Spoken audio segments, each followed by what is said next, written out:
입시를 묻다 피기맘. 자, 입시뉴스 오늘은 열심히 수능 준비하시는 학생들한테 관심이 있는 부분입니다.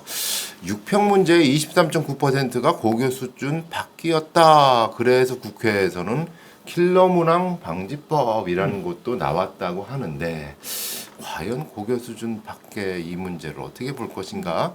오늘도 이혜웅 소장님 모셨습니다. 안녕하세요. 네, 안녕하세요. 네, 오늘도 하진아 PD님, 제 후임 나오셨습니다. 안녕하세요. 안녕하세요. 네. 자, 우선 입시 뉴스 뉴스 내용부터 한번 살펴보도록 하겠습니다. 자, 킬러 문항은 이제 정답률 10%도 채 되지 않은 고난이도 문제로 많이들 알고 계시죠. 고교 그 의원실에서 조사를 해본 바에 따르면 지난 6평 수학 문제를 쭉 스캔을 했더니 공통 22문제, 선택 24문제 모두 46문제를 분석했더니 그중에 11개가 고교 수준을 벗어나서 출제된 것으로 판정됐다. 23.9%나 상당히 많죠, 만약 이게 사실이라면. 과목별 킬러 문항 비율을 봤을 때 수원, 수투 공통 문항 중 7개, 공통 문항에서 31%가 나왔습니다. 또 미적 선택했을 때 여기서 37%, 기하 선택을 했을 때 12.5%, 확통은 0개. 그래서 고교 수준을 벗어난 문제가 출제됐다. 만약 미적을 선택했다면 공통 문항 중에서 고교 수준 벗어난 문제를 더 많이 만났을 비율이 있다. 이게 사실이라면, 자, 이랬을 때 이제 그래서 요 사실이라는 걸 전제로 해서 국회에서는 킬러 문항 방지법도 만들어야 되는 거 아니냐, 실제 발의가 됐다라고 합니다. 자, 이거를 떠나서 이제 입시적인 관점에서 이걸 어떻게 봐야 될 것인가, 이혜웅 소장님의 의견 한번 들어보도록 하겠습니다. 수능 킬러 문항 방지법. 네. 우리가 킬러는 방지를 해야 될 것 같은데 킬러 문항까지 방지해야 될지는 모르겠는데 네. 이런 게 있을 것 같은데 일단 여기 그 기사 말미에 보면은 출제진도 좀 바꾸자 그런 얘기가 있었어요. 네. 그래서 교수들이 내면은 지식이나 학문적인 엄밀성은 높아지긴 하지만 현장의 경험이 없기 맞아요. 때문에 학생들의 수준이 고려되지 않는다 이렇게 주장을 하고 있는데 네. 저는 이건 아닌 것 같아요. 왜냐하면 교육청 모의고사가 교사들이 내는데 훨씬 어렵거든요. 훨씬 어려워. 그래서 교육청 모의고사는 선생님들이 내시는 그렇죠. 거죠. 3월, 4월, 뭐 7월, 네. 10월 이런 네. 거는 3월이 서울시 교육청이고 이렇게 돌아가면서 냅니다. 네. 근데 평가원이 6월하고 9월하고 두 번 네. 보잖아요. 모의고사를 비교해 보면 교육청 모의고사 훨씬 어려운 경우가 훨씬 많습니다. 그래서 꼭 정답은 아니다. 네. 꼭 저 말이 팩트는 아니다 이런 네. 생각이 들고 그러면 그걸 쉽게 하려면 예를 들면 특목고 선생님, 자사고 선생님, 강남 선생님 빼고 그러니까 애들이 진짜 그 네. 중간 정도 되는 학교에 선생님이 내야 된다. 뭐 이렇게 가야 될 아이고. 것 같아. 어렵네. 이게 사실은 출제를 누가 하냐의 문제는 좀 애매한 점이 있는 것 같습니다. 네. 난이도 문제하고 꼭 출제자들하고 연결되지는 네. 않는 것 같아요. 그 다음에 이제 또 대안으로 나오는 네. 게 그럼 절대평가로 바꾸자. 절대평가가 답이다. 이게 좀 한참 교육부가 주장을 하고 네. 있는 거죠. 네. 근데 이거는 이제 2008년에 절대평가로 우리가 수능을 한번 본 적이 있어요. 노무현 대통령 때인데 네. 저때 완전히 전국이 날 초토화가 됩니다. 아. 그 미적분이 100점이 1등급이야. 한 개 틀리면 2등급 나와서 재수하고 뭐 이런 일도 벌어졌어요. 네. 근데 저거는 뭐냐면 그 등급 점수로 대학을 가는 형국인데 등급으로 바꿔버리니까 너무 변별력이 없는 거야. 그래서 만약에 절대평가를 하려면 네. 미국처럼 완전히 수시 위주가 되면 수능을 절대평가를 바꿔도 되죠. 왜냐하면 최저 기준 정도로만 쓰이니까. 네. 큰 의미가 없어. 근데 그 등급을 조합해서 서울대 그것도 과가 막 예. 수십 개 있는 과를 나눠서 가야 돼. 이건 도저히 해결책이 없는 거죠. 그래서 실제로 절대평가가 되려면 네. 입시 구조의 변화가 좀 요구되는 거고 그다음에 이제 정시 증가시켜야 된다라고 하는 우리나라 네. 국민들의 예. 공정성에 대한 이해 수준이 예. 아직 우리나라의 GDP 수준을 못 미치고 있는데 실제로는 수능을 저렇게 뒤틀기 만만치 않다. 네. 그런 건 있는 것 같아요. 네, 그래서 네. 근본적으로 네. 출제나 수능의 성격을 규정하는 문제는 좀 중장기적 논의가 돼야 되지 않을까 싶고요. 네.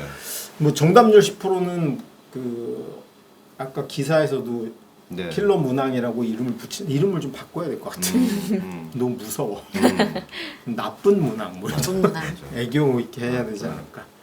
근데 이거는 너무 저는 이런 생각이 듭니다. 수포자들 우리나라의 대다수의 수포자들이 고려된 이건 인권 탄압이라고 생각합니다. 저는 그래서 5등급 연합에서 5등급 연합. 현재에다 위원 제청을 해야 되지 않을까. 왜냐면 이게 솔직히 근데 그 수포자들이 공부를 못하는 것만이 아니에요. 왜냐면 우리가 수능은 1, 2학년 때 공부한 걸로 수능을 잘 보진 않거든요. 3학년 때 1년 동안 네. 하루에 막 7시간씩 맞아. 자기 문제 뺑뺑이 돌려가지고 가는 거야. 맞아. 근데 솔직히 나는 수시로 이미 대학 가는 게 거의 확정적이야. 그리고 수시가 더 유리해. 네. 그런 애들한테 강제로 1등급 애들 대학 가야 되니까 네가 밑에서 깔아줘라고 수능을 보게 하는 거잖아요. 이건 사실은 매우 폭력적인 조치거든요. 그래서 제가 중하위권 학생들한테는 넌 수시로 갈 거니까 수능을 안 봐줘야 된다. 그래야지 1등급 인원도 줄고 상위권 애들이 고생한다. 너 도대체 왜 보는데? 그때 이제 애들이 그러죠. 아이폰 새로 사야 아이폰 되니까. 그렇죠. 수험표 할인 그게 쏠쏠한데 그게. 50 그러다 보니까 실제로 이제 작년도 수능으로 한번 분석을 해볼게요. 이게 작년도 수능은 되게 의미가 있는 시험이었죠. 문이과 통합된 첫 수능이었고, 그다음에 수시는 여전히 75.7%였어요. 그러면 우리나라 고등학생 중에 재수생을 빼고 나면 재학생은 이거보다 높겠죠. 네. 다 합해서가 이 정도니까. 예. 그러면 거의 80% 가까이가 수시로 대학을 가는 거야. 네. 수능하고 상관이 없는 거예요. 네. 그래서 중하위권은 여전히 수시가 갑이야. 그리고 4등급 이하 수능 공부할 이유가 전혀 없죠. 대부분 수시로 가는데. 네. 근데 이게 난이도가 걔네까지 고려해가지고 1, 2, 3등급한테만 그 변별력을 행사하겠다고 맞춰져 있는 거죠. 그래서 네. 이건 저는 적절 난이도는 아니었다라고 아. 싶습니다. 작년이 예. 수학 통합 수학으로 보면 예. 미적분을 본 친구들로 네, 네. 이제 범위를 좁혀보면 네, 1등급이 88 원점수로 88점이 추정이 됩니다. 예. 여기서 추정이라고 하는 이유는 평가원이 원점수를 안 가르쳐줘요. 그래서 우리가 추정을 하는 수밖에 네, 없어. 네, 네. 근데 이게 95는 돼야지. 왜냐하면 1등급 4%인데 맞네. 4% 학생이 100점 만점에서 88점이면 예. 말도 안 되잖아. 위에 16점 사이에 4% 학생이 분포를 했어. 그러면 5등급 이하 학생들한테는 빵점 받으라는 소리잖아. 그렇구나. 그다음에 2등급이 76점이었어요. 이게 85는 돼야 된다고 봅니다. 그리고 3등급이 64점이었는데 예. 75점 이상 올라가야 돼. 그리고 4등급이 51점이었습니다. 네. 5등급은 34점이었어요. 와. 5등급이 중간인데 참 34점. 그 6등급은 21점입니다. 네. 그러면 6등급, 7등급, 8등급 이 친구들은 수능 수학 시험에서 완전히 들러리만 서주는 거야. 이런 말도 안 되는 일이 있으면 네. 안 된다. 네. 그 4등급이 한 60점은 돼야 되지 않을까 싶고 5등급이 한 34점에서 한 네. 50점까지 가요. 5등급이 중간이니까 50은 나와 있어. 그렇죠. 그리고 그 수능이 2점짜리, 3점짜리, 4점짜리 이렇게 구성이 되어 있는데 2점짜리, 3점짜리만 다 맞아도 48점이 나와요. 그럼 적어도 5등급인 친구들은 2점, 3점짜리는 다 맞을 수 있게 출제도 돼야 될 뿐더러 본인들도 이 정도는 해야 되겠다는 생각을 좀 가져야 될 것 같고 예. 그러니까 기본적으로 4점짜리에서 소위 이제 아까 얘기했던 그 정답률이 10%도 안 되는 문제가 네. 너무 많은 건 사실이다. 그래서 저는 한 문제 정도가 적절하지 않을까. 네. 그리고 이제 나머지 친구들 아예 두 개로 나누든가. 그래서 제가 이제 네. 뭐 저는 이렇게 생각합니다. 예. 우리나라 수능은 교육보다는 그냥 줄 세우는 목적이 있는 거예요. 사실 이게 대학 입시를 하는 국가고시로는 되게 쪽팔린 거죠. 전 세계적으로 보면. 그러니까 프랑스가 바칼로레아를 네, 보고 네. 철학을 논하 삶이란 네, 네. 무엇인가를 네. 졸업할 때 한번 생각해봐라. 이런 걸 네. 하고 있을 때 우리나라는 그래 내가 이거 다 외워서 1점이라도 더 많이 이거 하고 있는 거거든요. 그러니까 교육보다는 대학을 보내고 줄 세우는 데 훨씬 목적이 있는 거예요. 그러니까 네. 그 전 국민의 인권이나 그 평등이나 이런 게 아니고 그냥 공정한 게 더 중요하다고 하는 현재 그 수준을 네. 반영하고 있는 꼴이죠. 그래서 거기 보시면은 네. 기본 개념을 확인하는 거가 필요해. 그러면 수능 1이라 그래서 1등급부터 9등급이 반드시 알아야 될 거를 여기 담는 시험을 봐야 되죠. 이게 미국으로 치면 SAT 1에 해당되는 거야.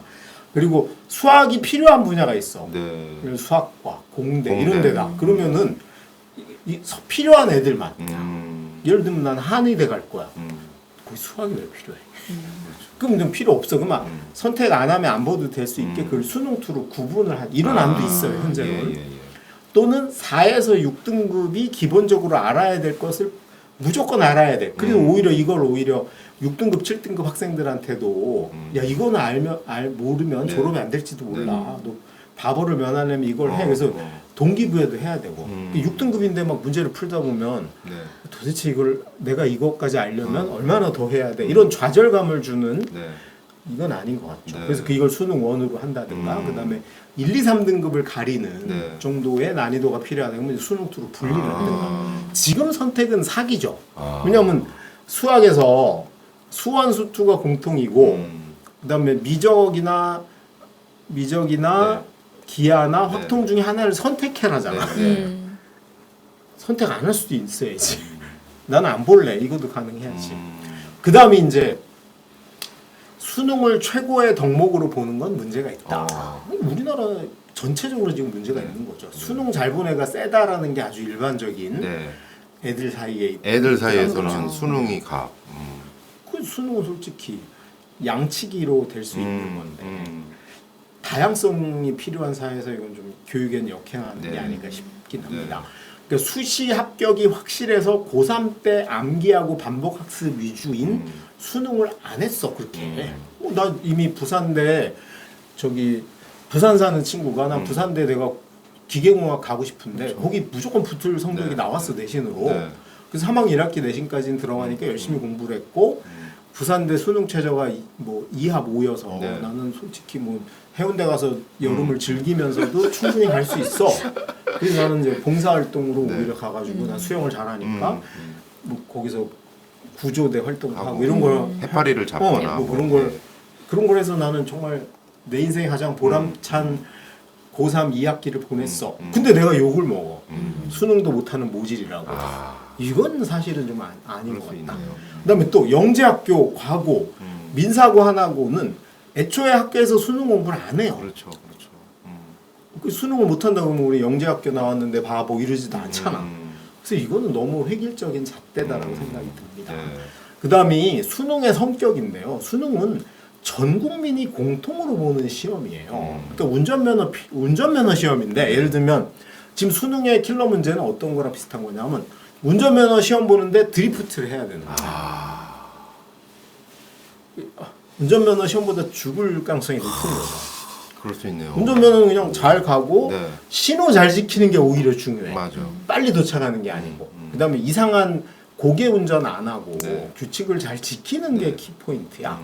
마찬가지입니다. 우리가 1등급부터 9등급이 모두 다 보는 1등부터 9등 꼴찌까지가 다 보는 시험은 기본적으로 알아야 될 사항에 대한 집중도를 요구하는 거지 1등급끼리의 구분 또는 9등급끼리의 구분 이런 데 의미가 있지 않다는 거야. 그래서 이거는 좀 구분을 해주는 게 장기적으로 맞는 것 같아요. 단기적으로는 솔직히 처방하기는 어렵지만 저도 단기적으로는 킬러 문항의 비율을 줄이는 건 맞다고 생각합니다. 그리고 그러면 동점자가 많이 나올 수 있어요. 할 수 없지 뭐. 그거를 어떻게 할지의 문제는 별도로 고민하는 게 맞고 그 소수의 동점자가 나오는 것 때문에 대다수의 예비 국민들 요즘 선거권도 있으니까 국민 맞죠 우리 처음 시작하는 많은 국민들이 좌절감에서 시작할 필요는 없지 않죠. 좌절감하고 그 과목 자체가 싫어지고 평생. 그래서 전 국민은 공통으로 평가를 하고 더 할 사람은 선택으로 평가하는 건 이게 맞는 것 같아요. 그리고 교육은 선택이지 공정의 문제는 아니다. 우리가 예를 들어서 운전을 할 때 사람이 없는 한적한 도로에서 고개 운전을 하고 싶어. 그러면 이제 들어가야죠. 그 뭐라 그러죠? 트랙이 있는 예, 데를 예. 들어가서 예. 그걸로 하면 되는 거죠. 예, 예. 광화문에서 드리프트를 하면 안 되지. 저는 그게 맞지 않나 싶습니다. 그래서 이제 이 예를 들면 이런 네. 거죠. 의대가 목표인 친구들은 암기 위주 수능에 몰입을 해야 됩니다. 왜냐하면 내신도 뭐 엄청 좋아야 될 뿐더러 네. 수능 최저 1등급을 맞춰야 돼요. 네. 그러니까 정말 수능 1등급을 받기 위해 그냥 나는 뭐 네. 미대 가거나 음대 가거나 그 의대 안 갈 애들보다 더 많이 해야 되는 게 당연한 거야. 네. 그 조건을 맞춰야 되니까. 네. 근데 그다음에 체대 갈 애들은 수능 공부하면 안 되잖아요. 그렇죠. 체육을 열심히 해야 되는 거고, 음대 갈 애들은 음악을 열심히 해야 되고, 과고 갈 애들은 과학을 열심히 해야 네. 되고, 외고에서 대학을 갈 애들은 외국어를 열심히 해야 돼. 네, 네. 그런 것처럼 좀 선택의 영역에서 다양성이 보장되는 쪽으로 이제 방향으로 가야 되겠죠. 네. 그리고 교수들이 수능의 영향력을 확대하려고 하는 아주 제가 보기에는 나쁜 습성이 있다. 이게 수학 교수들 대한수학회 이런 데서는 네, 네. 수학의 범위를 줄인다 그러면 뭐 거의 결사항전을 하죠. 그래서 아까 제가 그런 게 있구나. 농담식으로 얘기했지만 공대에서 좀 출제하는 게 맞다. 왜냐하면 우리나라에서 수학이 가장 많이 쓰이는 건 공대지. 예. 수학만을 순수 학문으로 연구하기 위해서 대학 가는 애가 얼마나 돼요. 네. 이제 그런 면에서 제발 우리 교수님들은 수능으로 영향력을 좀 넓힐 생각하지 마시고 연구하고 사업에 도움이 되는 기술이나 네. 실제 사회에 도움이 되는 그런 일들을 좀 많이 하셔서 영향력을 키웠으면 좋겠다. 그 변별력을 높인다는 미명하에 그런 문제는 만들기도 쉽지 않고 네. 오류가 날 수도 있어. 네. 그러니까 이제 대부분 이제 출제진들이 하는 게 뭐냐면 계산을 복잡하게 하는 거. 그런 거는 솔직히 이제 진짜 그 틀리게 만들려고 내는 문제, 함정 문제. 네. 그러니까 이제 정말 좋은 문제로 킬러 문제인 건 상관이 없을 것 같아요. 근데 이제 의도된 킬러 문제들. 네. 그래서 이제 고3만 알아들을 이야기일 것 네. 같은데 3점짜리 중에도 준킬러 수준으로 어렵게 나왔다. 이 말은 뭐냐면 원래 3점짜리는 계산이 몇 줄 안 넘어야 되는데 네. 3점짜리를 계산하는데 15줄이 나왔다. 아우. 이런 거죠. 계산 과정을 복잡하게 해서. 시간 잡아먹고 이제 요런 주변적인 변별력 행사용 문제를 네. 출제를 못하게 하는 게 오히려 현명한 거고 네. 개념을 명확히 파악하고 출제 의도가 뭔지를 이해하게 하려고 나오는 문제는 뭐 저는 오히려 뭐 나쁘지 않다라는 생각이 듭니다. 네, 알겠습니다. 오늘은 교육보다 변별의 수능의 목적이 있다. 아, 그렇구나. 이런 현실에 대해서 한번 그 생각해보는 그런 시간이었던 것 같습니다. 자, 오늘도 이제 하진아 PD님 열심히 이렇게 그 방송을 준비하시면서 이제 그 리액션을 해주신다라 고생 많으셨고 오늘도 이혜영 소장님 고생하셨습니다. 네, 고맙습니다. 고맙습니다. 네.